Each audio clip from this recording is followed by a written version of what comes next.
Assalamualaikum warahmatullahi wabarakatuh. Saya Muhammad Zahidin, dosen pada program studi sarjana terapan keperawatan, jurusan keperawatan, Politeknik Kesehatan Kemenkes Jayapura. Pada program studi sarjana terapan keperawatan, saya mengampu beberapa mata kuliah yaitu epidemiologi penyakit tropis, kebijakan kesehatan nasional, manajemen program puskesmas, metode penelitian, biostatistik, dan sistem informasi dalam keperawatan. Pada kesempatan ini saya akan menjelaskan salah satu mata kuliah yang saya ampuh, yaitu epidemiologi penyakit tropis. Mata kuliah ini merupakan salah satu mata kuliah keunggulan program studi. Saat ini keunggulan kami yaitu pada keperawatan penyakit tropis. Mata kuliah ini memiliki beban SKS 2 SKS dengan penjabaran 2 SKS teori tanpa praktik. Pertemuan dilakukan selama 16 kali pertemuan tatap muka, 2 diantaranya adalah evaluasi ujian tengah semester dan ujian akhir semester. Setiap pertemuan dengan durasi waktu 2 kali 50 menit. Selain itu, mahasiswa diberikan tugas terstruktur selama 60 menit dan tugas mandiri selama 60 menit. Mata kuliah ini membahas tentang penyakit tropis, terutama kajiannya pada epidemiologi, meliputi sumber penularan, cara penularan, riwayat alamiah penyakit, kausalitas dan determinannya, hingga upaya-upaya pencegahan lintas sektor, sehingga penyakit ini tidak ada lagi pada tingkat komunitas. Adapun capaian pembelajaran mata kuliah yang diharapkan dicapai oleh mahasiswa adalah yang pertama, mahasiswa diharapkan mampu memahami dan menjelaskan konsep tentang epidemiologi penyakit tropis, terutama pada aspek riwayat alamiah penyakit, segitiga epidemiologi, spektrum dan manifestasi klinik, hingga upaya-upaya pencegahannya. Capaian pembelajaran mata kuliah yang kedua yaitu mahasiswa diharapkan mampu melakukan surveillance epidemiologi berdasarkan angka-angka epidemiologi seperti insidensi dan prevalensi, hingga melakukan pemetaan kasus dan melakukan peramalan kejadian luar biasa atau KLB. Capaian pembelajaran mata kuliah yang ketiga yaitu mahasiswa diharapkan mampu menjelaskan frekuensi, distribusi, dan determinan penyakit tropis seperti kasus malaria, kusta, filariasis, demam berdarah, penyakit menular seksual, hingga infeksi saluran pernapasan atas. Mata kuliah ini memiliki beberapa bahan kajian, yaitu konsep dasar dan ruang lingkup epidemiologi, segitiga epidemiologi, riwayat alamiah penyakit, spektrum penyakit dan manifestasi klinik, surveillance epidemiologi, pemetaan kasus dan kejadian luar biasa, epidemiologi penyakit malaria, epidemiologi penyakit tuberkulosis, epidemiologi penyakit demam berdarah, epidemiologi penyakit filariasis dan kusta, hingga epidemiologi penyakit HIV/AIDS. Pelaksanaan pembelajaran kuliah epidemiologi penyakit tropis dilaksanakan secara daring dan luring dengan menggunakan beberapa metode, yaitu yang pertama ceramah tanya jawab, yang kedua adalah case based learning, dan penugasan. Dalam prosesnya dibangun interaksi antara mahasiswa dan dosen, baik itu di kelas, melalui media komunikasi seperti WhatsApp group, hingga penggunaan Google Classroom dalam proses perkuliahan. Media ini biasa digunakan untuk memberikan materi perkuliahan serta proses penugasan mahasiswa.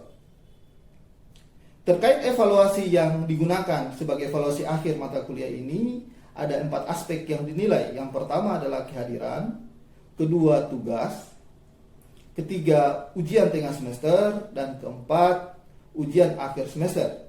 Dengan bobot masing-masing yaitu kehadiran 10%, tugas 20%, ujian akhir semester dan ujian tengah semester masing-masing sebesar 35%. Evaluasi ini merupakan evaluasi gabungan dari dosen pertama dan dosen kedua atau tim pengampu mata kuliah. Selanjutnya, kami akan menampilkan cuplikan video pertemuan salah satu topik dari mata kuliah, yaitu segitiga epidemiologi yang dilakukan secara daring yang pada semester genap ini, yaitu genap 2022-2023. Silakan menyaksikan. Bismillahirrahmanirrahim. Assalamualaikum warahmatullahi wabarakatuh. Selamat siang mahasiswa sekalian. Hari ini kita akan pertemuan dengan mata kuliah epidemiologi. Topiknya adalah segitiga epidemiologi. Pada pertemuan yang lalu kita sudah belajar terkait pengantar epidemiologi. Kita sudah belajar tentang bahwa epidemiologi itu adalah ilmu tentang frekuensi, distribusi, dan determinan penyakit, ya, serta upaya-upaya pencegahan yang diharapkan dari penyakit tersebut. Anda juga sudah mengerjakan tugas terkait frekuensi dan distribusi serta determinan penyakit tersebut, dan hari ini kita akan masuk pada topik yang berikutnya atau bahan kajian berikutnya, yaitu segitiga epidemiologi. Tujuan pembelajaran dari topik ini yaitu yang pertama, mahasiswa mampu menjelaskan segitiga epidemiologi penyakit tropis terutama itu dari yang meliputi host, agent, dan lingkungan. Mahasiswa juga diharapkan mampu menjelaskan hubungan host, agent, dan lingkungan dan manifestasinya pada penyakit tropis ini. Pertama, pada proses terjadinya penyakit itu disebabnya adanya interaksi agen, faktor penyebab penyakit, manusia sebagai penjamu, ya,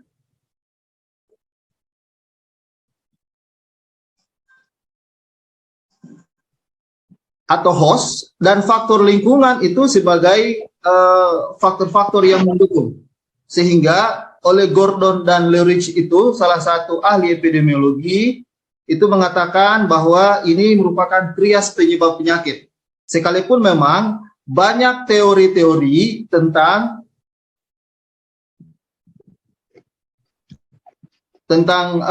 penyebab penyakit yang lain selain dari triangle epidemiologi ini. Tapi kalau yang yang secara khusus pada bidang epidemiologi, tiga hal ini yang selalu menjadi fokus ketika kita bicara tentang penyakit. Yang pertama adalah pengertian host, agent, dan environment. Host itu adalah organisme, biasanya berupa manusia atau hewan, ya, manusia atau hewan, yang menjadi tempat terjadinya proses alamiah penyakit.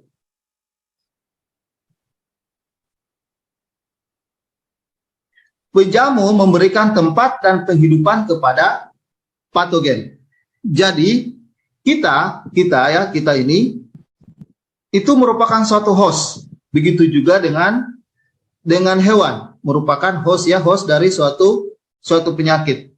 Dan di dalam epidemiologi itu meyakini bahwa proses terjadinya penyakit itu prinsipnya terjadi secara alamiah. Sekalipun ada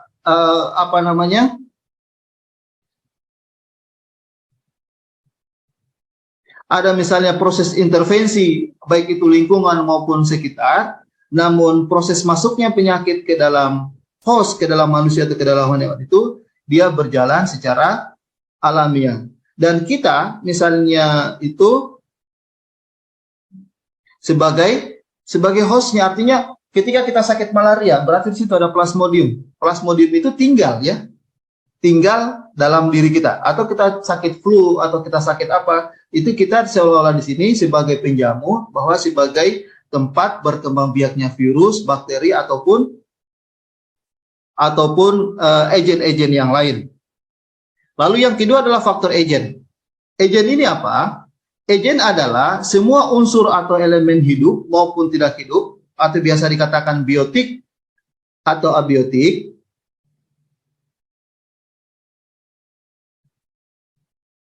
ya, yang kehadirannya atau ketidakhadirannya bila diikuti dengan kontak yang efektif dengan pinjam atau host yang rentan dalam keadaan yang memungkinkan akan menjadi stimuli untuk menyebabkan proses terjadinya penyakit. Ya, saya ulangi, agen itu merupakan suatu unsur hidup maupun tidak hidup, atau biasa dikatakan biotik maupun abiotik, ya, yang kehadiran atau tidak kehadirannya bila diikuti dengan kontak efektif. Kontak efektif itu dengan host yang rentan. Ingat ya, host yang rentan dalam keadaan yang memungkinkan akan menjadi stimuli atau akan menjadi penyebab atau rangsangan terjadinya proses penyakit. Itu adalah agen. Yang terakhir, yang selanjutnya itu juga ada yang namanya karakteristik agen. Ada namanya infektivitas, patogenitas, virulensi, dan antigenesity. Apa itu infektivitas? Kemampuan agen untuk menyebabkan infeksi dalam penjamu yang rentan. Ingat, di sini ada kata penjamu yang rentan. Penjamu yang rentan itu adalah karena faktor imunitasnya, atau faktor yang lain, atau faktor status gizinya yang tidak baik, sehingga dia rentan untuk terkena penyakit. Sebenarnya, dalam kehidupan sehari-hari, kita selalu berinteraksi dengan agen. Kita tidak akan bilang bahwa tidak ada bakteri, virus, ataupun yang lainnya dalam kehidupan lingkungan kita sekitar. Saya berduduk di sini, pasti di sampingku ada virus, di sampingku ada bakteri. Ya, cuman karena kondisi saya tidak dalam kondisi yang rentan, antibodi saya masih berfungsi, imunitas saya masih bagus, karena disebabkan dari makanan saya masih bagus, saya tidak masuk dalam penjamu yang rentan. Walaupun ada virus, tetapi saya tidak terkena penyakit. Lalu namanya patogenitas, kemampuan agen untuk menimbulkan penyakit di dalam penjamu. Jadi patogenitas penyakit agen itu beda-beda. Ya, itu beda-beda.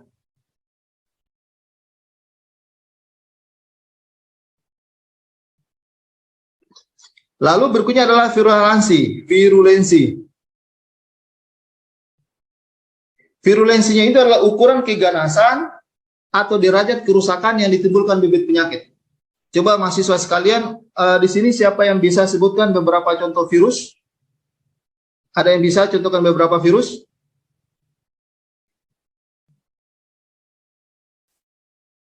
Yang Anda kenal, silakan di unmute. COVID. Ya, COVID-19. Apalagi? HIV/AIDS. HIV/AIDS. Apalagi? Flu ayam. TBC. Tuberkulosis, Pak. Itu virus atau bakteri? Salmonella, Pak. Salmonella itu bakteri atau virus? Rabies. Bakteri. Ya. Virus apa yang bagus? Yang paling banyak? Ya, itu jadi tingkat keganasan derajat kerusakan ditimbulkan itu beda-beda juga. Ya, virulensinya. Misalnya virus influenza yang menyebabkan kita flu, sama-sama virus dengan virus HIV/AIDS. Tapi mana yang lebih ganas? Jelas yang lebih ganas adalah HIV/AIDS, tingkat virulensinya. Jadi semakin tinggi tingkat virulensinya, maka semakin besar peluang untuk kita sakit dan tingkat dampaknya juga lebih besar. Lalu ada namanya antigenesity, kemampuan agen merangsang pertahanan tubuh penjamu. Ya, ini juga virus HIV/AIDS itu yang langsung ditekan itu adalah sistem imunitas kita. Ini adalah karakteristik agen, dan setiap bakteri, virus dan semacamnya memiliki hal ini. Lalu ada namanya klasifikasi agen. Adalah biologis, kimia, nutrisi, mekanik dan fisik. Klasifikasi agen yang pertama adalah agen biologi, contohnya adalah tadi virus, bakteri, jamur, rickettsia, protozoa, dan metazoa. Ini merupakan agen-agen biologis.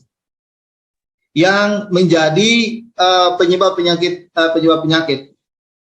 Ya, ini nanti akan menjadi tugas Anda ya untuk mengidentifikasi jenis virusnya dan jenis agen biologisnya serta contoh penyakitnya. Lalu ada namanya agen mekanik dan agen fisik. Tadi disampaikan di awal bahwa agen itu adalah ada yang hidup dan yang tidak hidup, biotik ataupun abiotik. Yang tadi ini agen biologis ini masuk pada yang biotik. Ini kan hidup semua ini. Sedangkan kalau contoh yang lain seperti mekanik dan agen fisik itu merupakan yang abiotik. Contohnya, kecelakaan jalan raya itu masuk ke dalam kelompok agen penyakit. Yang mana interaksinya dengan host kita manusia itu bisa menyebabkan suatu penyakit atau sakit. Sama halnya juga dengan suhu, radiasi, tekanan udara, kelembaban udara, dan kebisingan. Agen-agen fisik ini yang kemudian bisa menyebabkan penyakit apabila berinteraksi. Misalnya suhu. Suhu yang terlalu tinggi ataupun suhu yang terlalu rendah, apabila berinteraksi dengan kita selaku host dalam kondisi yang tidak baik, itu dapat menyebabkan. Atau trauma mekanisme. Begitu juga dengan tekanan udara, kelembaban udara, bahkan kebisingan. Kalau kita berada di daerah-daerah misalnya pabrik atau daerah yang kebisingannya tinggi, itu jelas akan berpengaruh pada proses sistem pendengaran kita. Jadi masalahnya pada sistem pendengaran. Lalu ada namanya agen kimia. Agen kimia juga ini masuk pada abiotik. Pestisida, obat-obatan, limbah industri, insulin, ureum, air, mineral, vitamin, lemak, protein, dan karbohidrat. Ya. Tadi dikatakan bahwa kok karbohidrat itu sebagai agen penyakit, protein atau lemak itu sebagai agen penyakit. Tadi di bagian definisi dikatakan karena kehadirannya atau karena ketidakhadirannya dan berinteraksi dengan host dapat menyebabkan masalah penyakit. Jadi agen itu dapat menyebabkan penyakit bukan karena hanya dia tidak hadir, bukan hanya karena kehadirannya. Misalnya orang kena flu karena memang kehadiran virus influenza. Tetapi orang bisa kena gizi buruk kalau dia tidak mendapatkan asupan protein. Itu yang disebut dengan ketidakhadirannya. Orang kurang minum air, maka dia bisa menyebabkan terjadinya dehidrasi. Dan banyak penyakit-penyakit turunan berikutnya yang akan terkena. Orang yang tidak memiliki cukup karbohidrat, dia lemas, tidak kuat bekerja, sehingga ini bisa berpotensi pada munculnya penyakit. Pestisida, obat-obatan juga demikian, limbah industri. Pestisida pada sisi pertanian ini sangat penting karena dia bisa membantu pertanian. Tetapi pada kadar-kadar tertentu, apabila ini digunakan atau misalnya berinteraksi dengan host kita selaku manusia, maka ini bisa berakibat kurang baik. Itu yang disebut dengan agen. Lalu faktor lingkungan. Faktor lingkungan adalah segala sesuatu yang mengelilingi dan juga kondisi di luar manusia atau hewan yang menyebabkan atau memungkinkan penularan penyakit. Merupakan faktor ekstrinsik yang cukup penting dalam menentukan terjadinya proses interaksi antara penjamu dan unsur penyebab dalam proses terjadi penyakit. Secara garis besar, ada 3 lingkungan. Yang pertama adalah lingkungan fisik. Lingkungan fisik adalah keadaan fisik sekitar manusia yang berpengaruh terhadap manusia, baik secara langsung maupun lingkungan biologis dan lingkungan sosial manusia. Udara, air, unsur kimia, maupun lingkungan fisik ini ada yang berbentuk secara alamiah maupun yang timbul akibat perbuatan manusia sendiri. Jadi, dalam proses interaksinya, sekalipun misalnya dalam kondisi yang normal antara agen dan host, tapi terjadi pergeseran lingkungan fisik, maka itu bisa menyebabkan terjadinya penyakit. Contoh, air sebagai sumber kehidupan, itu adalah suatu lingkungan fisik. Namun kemudian apabila terjadi banjir, akan banyak air di situ yang masuk sehingga berpotensi ada penyakit-penyakit yang karena turunan banjir seperti orang bisa sakit diare, sakit gatal-gatal. Awalnya itu tidak ada, cuma karena ada pergeseran lingkungan ke arah yang tidak seimbang, maka itu bisa menjadi penyebab. Bisa juga dengan udara, cuaca, geografis dan geologis. Lalu ada namanya lingkungan sosial, merupakan suatu bentuk kehidupan sosial, ya, sosial budaya, ekonomi, politik, sistem organisasi serta institusi peraturan ya, yang membentuk masyarakat tersebut. Ada sistem hukum, pekerjaan, sistem pelayanan kesehatan, kepadatan penduduk dan perkembangan ekonomi. Bagian yang ini sekarang kita manusia itu kita katakan begini. Ada beberapa literatur mengatakan bahwa kalau kita dulu mengenal penyakit itu disebut dengan single causa. Kita mengenal bahwa penyakit itu hanya disebabkan oleh agen biologis, baik itu virus, bakteri. Namun sekarang terjadi pergeseran. Faktor pekerjaan, faktor hubungan sosial ekonomi, atau faktor kepadatan penduduk dan kepadatan rumah tangga hingga perkembangannya, itu bisa menjadi penyebab penyakit. Dulu, kita tidak akan membayangkan bahwa di lingkungan pedesaan atau di kampung itu akan terjadi stroke, gagal ginjal, jantung. Dulu itu dikenal dengan penyakit kota. Namun pada perkembangannya hal ini menjadi semakin berkembang sampai merambah pada masyarakat kampung, masyarakat desa karena terjadi pergeseran itu. Kehidupan kota kemudian sudah mulai muncul di dalam kehidupan pedesaan. Sehingga penyakit-penyakit degeneratif itu mulai muncul. Dan tidak hanya penyakit degeneratif, penyakit-penyakit tropis menular pun juga itu berpengaruh. Sistem pelayanan kesehatan terutama sekarang ini. Kalau misalnya di dalam lingkungan masyarakat komunitas itu sistem yang case-nya tidak baik, maka ini dapat cenderung mempengaruhi perilaku kesehatan. Orang sakit tidak akan ke vaskes, itu bisa berpengaruh. Lalu ada namanya lingkungan biologis. Merupakan semua makhluk hidup yang berada di sekitar manusia yaitu flora dan fauna yang memegang peranan penting. Berbagai organisme yang patogen maupun tidak patogen, berbagai binatang, tumbuhan ya sebagai reservoir. Fauna sekitar manusia seperti faktor penyakit tertentu. Kalau yang lingkungan itu contohnya adalah malaria, itu reservoirnya itu sumber penyakitnya adalah nyamuk. Nyamuk itu bisa menjadi penjamu, tapi dia adalah penjamu antara. Plasmodium itu hidup di nyamuk, tetapi nyamuk tidak kena malaria, dia tidak sakit malaria. Namun ketika plasmodium ini melalui perantaraan nyamuk, maka orang bisa terkena malaria. Di sini dia bisa menjadi penjamu antara atau juga bisa bertindak sebagai penjamu. Ya, sampai di sini ada pertanyaan? Ada Pak, izin bertanya. Ya, silakan.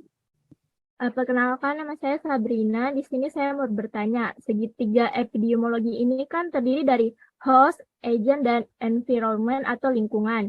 Nah, jika salah satu dari faktor ini tidak tersedia, apakah suatu penyakit atau wabah penyakit ini masih bisa terjadi atau tidak? Oke, pertanyaan yang bagus sekali. Ada yang lain lagi sebelum kita jawab atau ada temannya yang bisa jawab?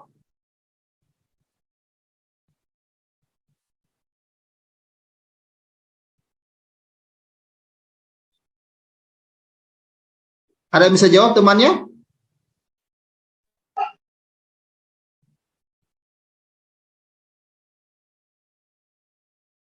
Andi Asmar, Saleh Umar? Kalau salah satunya tidak ada, apakah bisa terjadi penyakit? Pak, tidak bisa Pak, Iya, kenapa?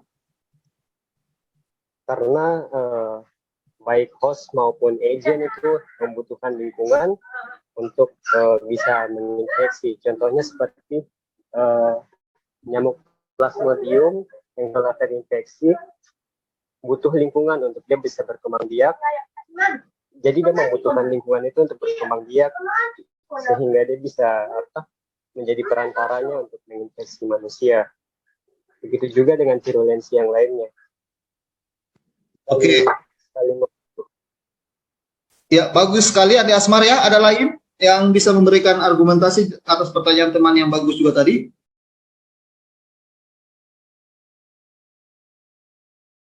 Ya, pertanyaan dari Sabrina tadi ya, itu akan terjawab pada slide kita yang berikutnya. Pelan-pelan kita akan antar. Itulah tadi video cuplikan salah satu pertemuan perkuliahan epidemiologi penyakit tropis yang dilaksanakan secara daring. Dan juga sebagai akhir dari video PDD UKT-PT pengajaran untuk sertifikasi dosen. Assalamualaikum warahmatullahi wabarakatuh.